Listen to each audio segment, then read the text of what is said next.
വനംവകുപ്പ് മന്ത്രി A K Saseendran മാധ്യമങ്ങളെ കാണുന്നതിന്റെ തത്സമയം ഒരു പരാതി ഉയർന്നു വന്നു, മലയാളത്തിലും പ്രസിദ്ധീകരിച്ചു.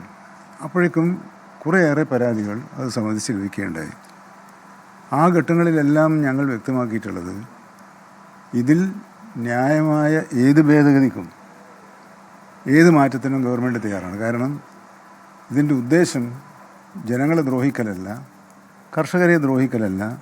കർഷകദ്രോഹകരമായ ഏത് വ്യവസ്ഥയും അതിനകത്തുണ്ടെങ്കിലും അതൊക്കെ മാറ്റാൻ സർക്കാർ ഒരുക്കമാണ് എന്ന നിലപാടാണ് വനം മന്ത്രിയും വനം വകുപ്പും സ്വീകരിച്ചത്. തീർച്ചയായും അത് മുഖ്യമന്ത്രിയുടെ കൂടി അറിവോടും സമൂഹത്തോടും കൂടി തന്നെയാണ് സംഭവിച്ചിട്ടുള്ളത്.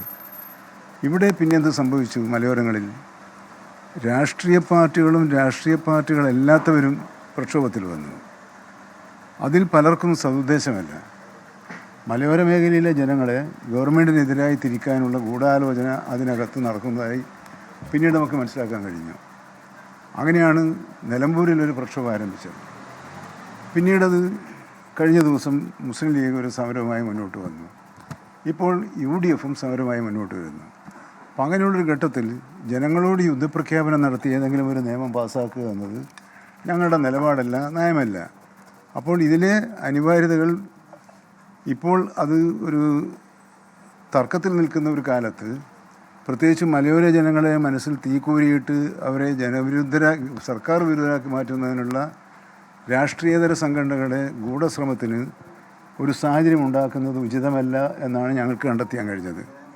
ഈ കാര്യം പലവട്ടം ഒന്നിലധികം തവണ കഴിഞ്ഞ ദിവസങ്ങളിൽ ബഹുമാനപ്പെട്ട മുഖ്യമന്ത്രിയുമായി ഞാൻ ചർച്ച നടത്തിയിരുന്നു.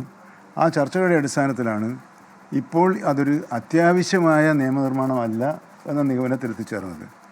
അത്യാവശ്യമല്ല എന്ന് മാത്രമല്ല, ജനങ്ങളുടെ ഈ സർക്കാർ വിരുദ്ധ ശക്തികൾ നടത്തിയ പ്രചരണമാണ് ബലപ്പെട്ട് നിൽക്കുന്നത്. അവരുടെ മനസ്സിൽ കാര്യങ്ങൾ ബോധ്യപ്പെടുത്തി അവർക്ക് കൂടി ആവശ്യമായ വിധത്തിലുള്ള മാറ്റങ്ങൾ വരുത്താൻ മാത്രമേ സർക്കാർ ഉദ്ദേശിക്കുന്നുള്ളൂ. അതിൽ പിന്നോട്ട് പോയി എന്നൊരു നിലപാടില്ല. ഞാൻ നേരത്തെയും വ്യക്തമാക്കിയിട്ടുണ്ട്, ഈ നിയമത്തിൽ ഭേദഗതി വരുത്താൻ പല സന്ദർഭങ്ങളുമുണ്ട്. ആ എല്ലാ അവസരവും ഉപയോഗപ്പെടുത്തി കുറ്റമറ്റ രീതിയിൽ മാത്രമേ കർഷക ദ്രോഹ നിലപാടുകൾ വല്ലതുണ്ടെങ്കിൽ അത് മാറ്റി മാത്രമേ നിയമസഭയിൽ അവതരിപ്പിച്ച് ചർച്ച ചെയ്യുകയുള്ളൂ എന്ന് വ്യക്തമാക്കിയിട്ടുള്ളതാണ്. ആ രൂപത്തിൽ തന്നെയാണ് ഗവൺമെൻറ് നിലപാട് സ്വീകരിച്ചത്. നിങ്ങൾക്കെല്ലാം ഓർമ്മയുണ്ടാകും, ഈ രണ്ടാം പിണറായി സർക്കാർ അധികാരത്തിൽ വന്നതിന് ശേഷം ആദ്യം വന്ന പ്രശ്നം ബഫർ സോണായിരുന്നു. അതുപയോഗിച്ച് മലയോര കർഷകരെ സർക്കാരിനെതിരെ തിരിച്ചുവിടാനുള്ള ശ്രമം നടത്തുകയുണ്ടായി. അന്ന് ബഹുമാനപ്പെട്ട മുഖ്യമന്ത്രി പറഞ്ഞു, ഈ ബഫർ സോൺ എന്ന സുപ്രീം കോടതി വനമന്ത്രി എ കെ ശശീന്ദ്രൻ മാധ്യമങ്ങളെ കാണുകയായിരുന്നു. ഒരു തത്സമയമാണ് നിങ്ങൾ കണ്ടത്. സജി മാങ്കോട് പറഞ്ഞു, സത്യം പറഞ്ഞാൽ ഈ ഉത്സവകാലം സ്റ്റേജ് കലാകാരന്മാർക്ക് നല്ല സമയമാണ്. എന്നാൽ ഈ രാത്രികാല നിയന്ത്രണം അവരുടെ വയറ്റത്തടിച്ചിരിക്കുകയാണെന്നാണ് പറയുന്നത്. അതിനെക്കുറിച്ച് എന്താണ് SK ഒന്നും മിണ്ടാത്തത്? സജി, തീർച്ചയായിട്ടും സ്റ്റേജ് കലാകാരന്മാരുടെ താല്പര്യങ്ങൾ സംരക്ഷിക്കണം. അവരെ അതുകൊണ്ട് അന്നം നേടി നടക്കുന്ന ആളുകളാണ്. അവരുടെ താല്പര്യങ്ങൾ സംരക്ഷിക്കുക തന്നെ വേണം.